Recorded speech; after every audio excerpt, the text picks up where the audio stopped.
Assalamualaikum warahmatullahi wabarakatuh. Waalaikumsalam warahmatullahi wabarakatuh. Kami dari kelompok 2 akan membahas mengenai tindakan guru dan kegiatan peserta didik dalam pembelajaran. Sebelumnya perkenalkan, nama saya Ilman Safan Jamil. Saya Wahyudi Lestari. Saya Esti Marina Herdi. Saya Dewi Octavia. Ya, untuk mengefektifkan waktu, kita langsung masuk ke pembahasan saja. Yang pertama itu mengenai tindakan guru ya. Sebenarnya di sini tuh ada 3 pemodelan tindakan guru yang nantinya itu kita itu akan memilih yang mana.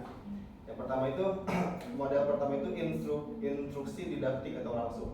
Ada demonstrasi atau pemodelan, kemudian ceramah dan tanya jawab serta memberikan pertanyaan khusus. Ini model tindakan guru yang nomor 1.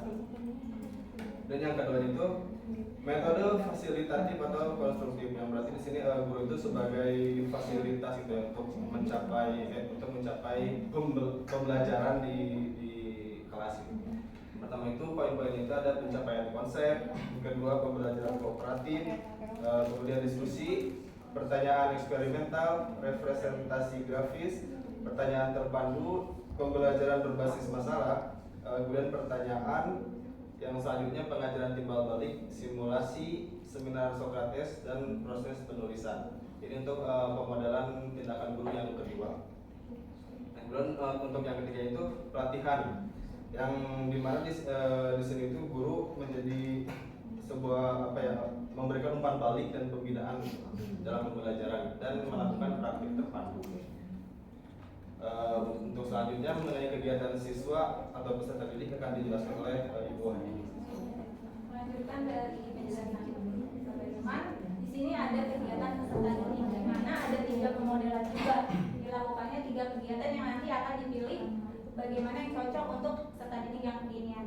Yang di sini yang di kegiatan pertama ada menerima dan menanggapi, di mana aspek-aspeknya ada langkah-langkahnya itu mengamati, mencoba, berlatih, memperbaiki. Yang kedua itu dengarkan, tonton, catat pertanyaan. Yang ketiga yaitu jawab dan berikan tanggapan.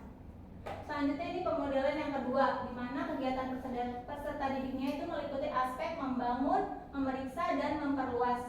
Langkah-langkahnya yang pertama bandingkan, diinduksi, tentukan, digeneralisasikan. Yang kedua berkolaborasi, mendukung orang lain, mengajar. Yang ketiga dengarkan pertanyaan, pertimbangkan, dan jelaskan.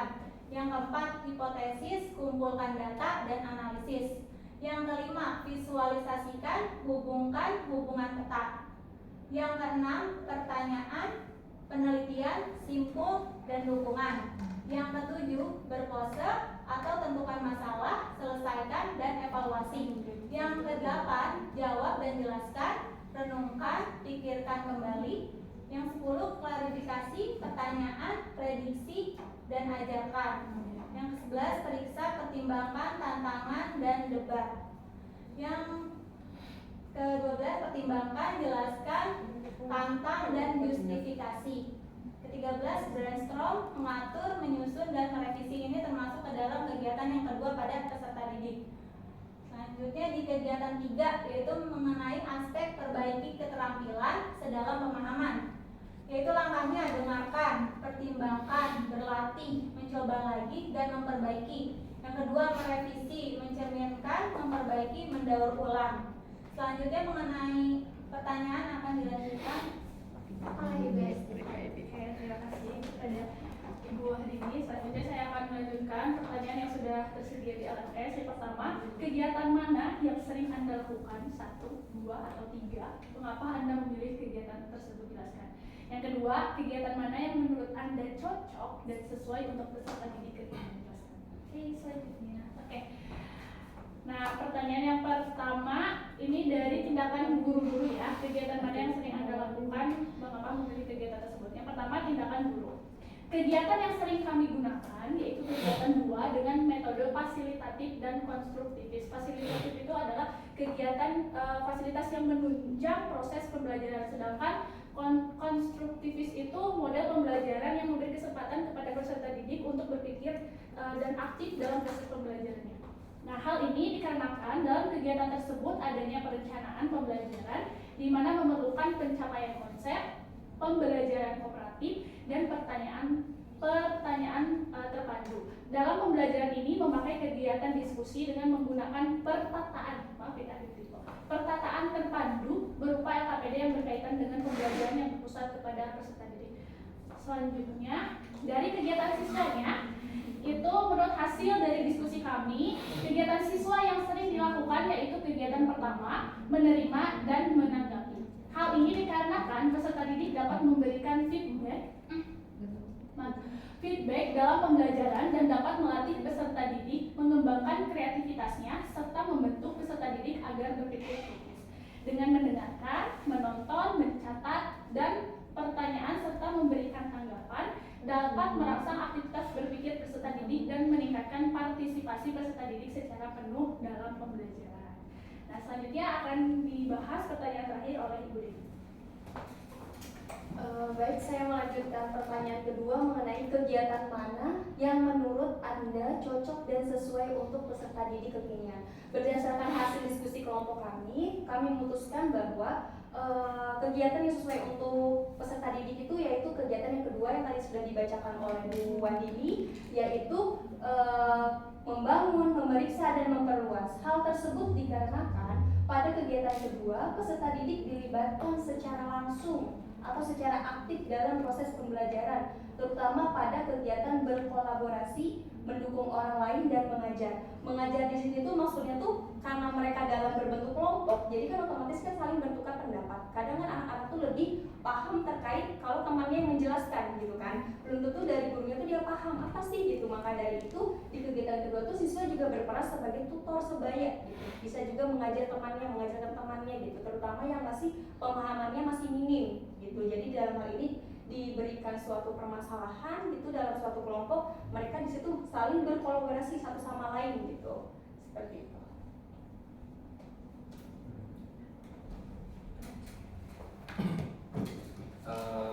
Untuk pemaparan dari kelompok kami mungkin sekian. Apakah dari teman-teman ada yang ingin didiskusikan, ingin ditanyakan atau ingin menanggapi? Dari Pak Adit mungkin?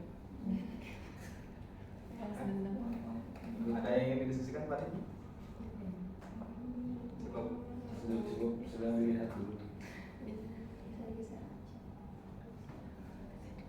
Dari Bapak? Oke, yang kurang itu adalah tidak menjelaskan secara detail. Coba lihat kegiatan guru. Nah, teman-teman kan akan menjadi guru, kan ya? Suka tidak suka mau tidak mau teman-teman akan menjadi guru, ya. Maka menjadi seorang guru harus bisa mampu membedakan apa yang disebut dengan instruktif didaktik dan juga berikutnya ada apa lagi dengan metode fasilitatif atau konstruktivis, karena itu adalah salah satu landasan dalam proses pembelajaran, ya. Ada konstruktivisme, ya kan ya. Kan mungkin di mata kuliah tertentu ada apa namanya, ada materi tentang itu, ya kan ya, konstruktivisme. Nah, ekspektasi saya harusnya dijelaskan dulu apa yang dimaksud dengan metode fasilitatif dan atau konstruktivis secara teori, atau metode didaktik atau langsung secara teori, sebelum teman-teman menjelaskan apa itu yang masuk ke dalam bagian-bagian tersebut, ya. Terus kemudian di kegiatan siswa kita lihat, ya, di kegiatan siswa ini memang kalimat-kalimatnya membingungkan ya, yang ada pada LMS maupun yang ada pada modul yang saya pegang. Kalimat-kalimatnya membingungkan. Nah, tapi di sini tetap kalian harus membaca dan menentukan yang mana yang menurut kalian cocok untuk mahasiswa, untuk siswa kekinian, dan mana yang kalian pilih, itu kan ya. Mana yang cocok dan mana yang kalian pilih. Coba kita lihat dulu penjelasan tadi, ya. Kegiatan siswanya juga yang dipilih ada yang membangun, yang mana yang dipilih kegiatan siswa itu? Yang menerima dan menanggapi. Di mana menerima dan menanggapi itu artinya mereka mengamati sesuatu hal, mencoba memperbaiki dan memperbaiki. Dengarkan, tonton, catat pertanyaan dan jawab serta berikan tanggapan. Oke, ini kan baru. Terus coba tahapan yang kedua, membangun, memeriksa, dan memperluas. Tahapan yang ketiga, Ini apa? Perbaiki keterampilan sedalam pemahaman. Nah, sebetulnya kalau kita analisis dari KKO-nya, 3 kegiatan ini adalah 3 jenis kegiatan yang seharusnya tidak boleh dipilih. Ya, seharusnya tidak dipilih. Coba kita lihat, kita lihat tahapan kegiatannya. Dari awal dulu yang pilihan siswa, kegiatan siswa. Pertama, mereka menerima dan menanggapi, ya kan ya. Mulai dari proses mengamati, mencoba, berlatih, memperbaiki, dengarkan, tonton, catat pertanyaan, jawab, berikan tanggapan. Artinya, ini adalah jenis-jenis kegiatan awal dalam proses pembelajaran. Kegiatan inti, kegiatan awal dari sebuah kegiatan inti. Kalian paham?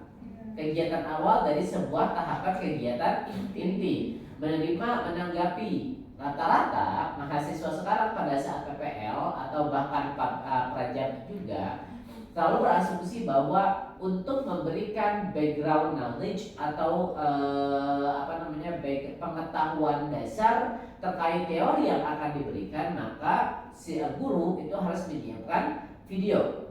Ya, apakah itu video pembelajaran atau video yang lainnya. Berarti ini masuk ke kegiatan itu.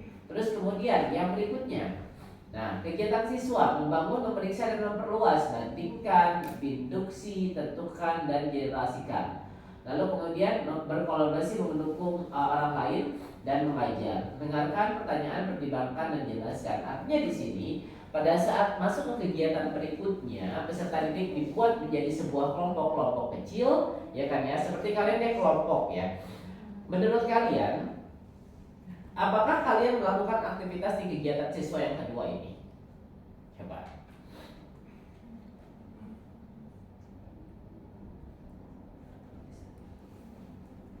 Ada?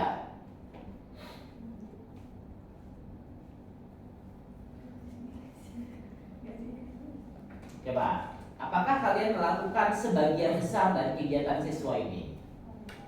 Melakukan? You put yourself as student, ya, gimana? Pada saat proses pembelajaran yang dilakukan di SMP 3 ya Pak ya, itu melakukan diskusi kelompok. Di poin ini ada di berkolaborasi. Nah, bukan hanya berkolaborasi.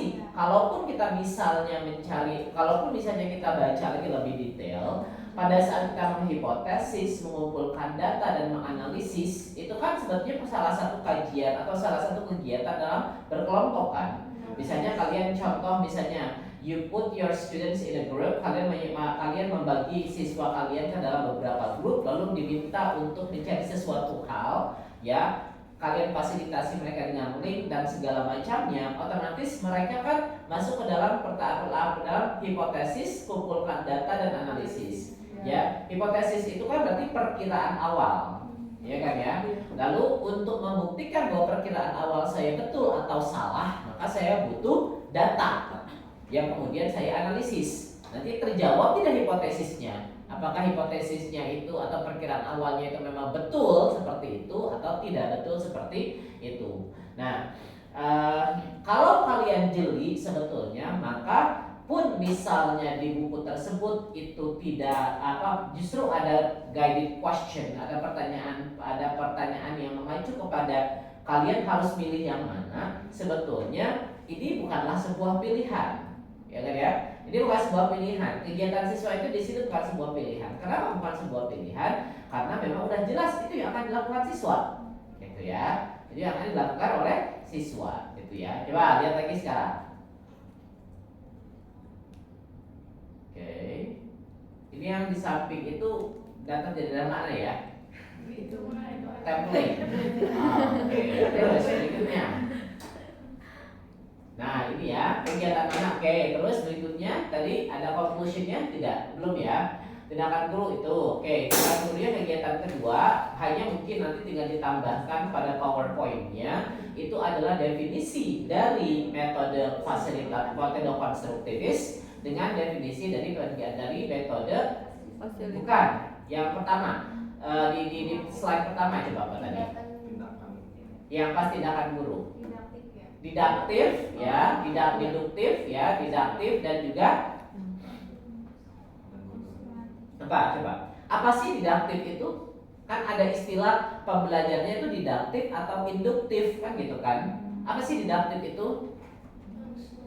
D ya, D ya kan. Kayak kemarin saya menjelaskan assessment as learning, assessment for learning dengan assessment of learning kepada mahasiswa pelajar yang sudah senior. Ya, saya menggunakan kata kunci untuk memudahkan mereka mengingat. Karena kan itu susah ya diingat ya, kadang-kadang bukan susah diingat, kita suka tukar. Yang mana assessment of, yang mana assessment as, yang mana assessment for, gitu kan ya. Oke. Sama seperti diduktif, didaktik dan induktif. Intinya diduktif itu kan D dengan E awal hurufnya. Itu artinya depan. Apa yang di depan? Yang di depan adalah penjelasan materi. Itu namanya deduktif. Ya, jadi kan ini deduktif dan induktif itu adalah sebuah kegiatan pembelajaran atau isu pembelajaran yang lebih mengaitkan yang lebih berfokus pada di mana kita menyimpan penjelasan materi gitu loh. Ya, di mana kita menyimpan penjelasan materi. Nah, kalau deduktif itu DE kan ya, berarti depan, berarti penjelasan materi diberikan di awal. Yang itu sebetulnya secara konsep kurikulum merdeka itu sudah tidak boleh dilakukan. Ya, maka harusnya menggunakan induktif. Induktif itu apa? Kita menyimpan penjelasan materi di akhir sambil melakukan review. Ya, kalau dia deduktif itu DE depan, gitu kan ya. Berarti penjelasan dulu, baru dikasih tugas-tugas. Kan kalau penjelasan dulu, berarti kan tidak ada waktu untuk mengeksplor dong, gitu ya. Jadi seperti itu. Ya. Nah, assessment as, assessment of, assessment for, masih ingat semuanya? Ingat ya? Oke ya, insya Allah ingat ya. Oke, kalau saya mengajarkannya adalah assessment S, A dengan S, itu ada kata S, ada huruf S. Berarti S itu kita ingat merupakan huruf dari kata student. Student itu adalah siswa. Nah, artinya assessment as learning itu adalah yang melakukan siapa? Siswa. Lewat mana? Lewat merefleksikan proses pembelajaran, terus kemudian menyusun angket, mengisi angket terkait dengan apa yang mereka sudah pahami dan apa yang belum mereka pahami, kan gitu kan ya. Atau assessment as itu, as learning itu adalah proses masih familiar dengan istilah diagnostik non kognitif, ya kan ya. Tujuannya untuk apa sih? Profiling. Tujuannya adalah profiling ya, mengetahui hal-hal mendasar tentang peserta didik. Ya kan ya. Nah, terus kemudian assessment for. Assessment for itu apa? Untuk pembelajaran. Contohnya apa? Contohnya diagnostik kognitif, post test. Untuk pembelajaran.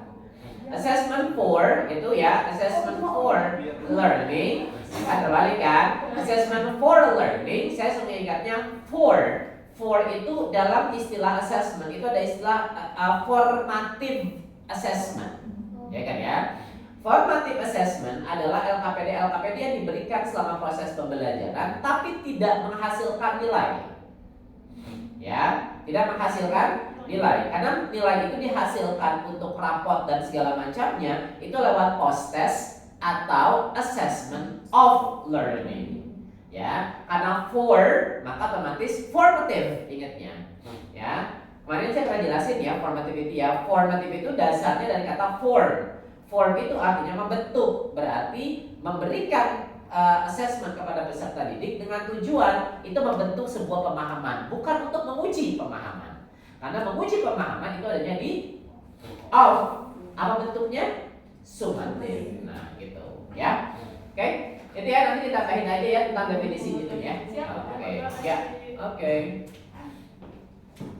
Terima kasih Pak Guru Rosyid telah meluruskan itu aja Pak. Ya, silakan. Mungkin sekian presentasi dari kelompok kami. Mohon maaf jika banyak kesalahan. Assalamualaikum warahmatullahi wabarakatuh. Waalaikumsalam.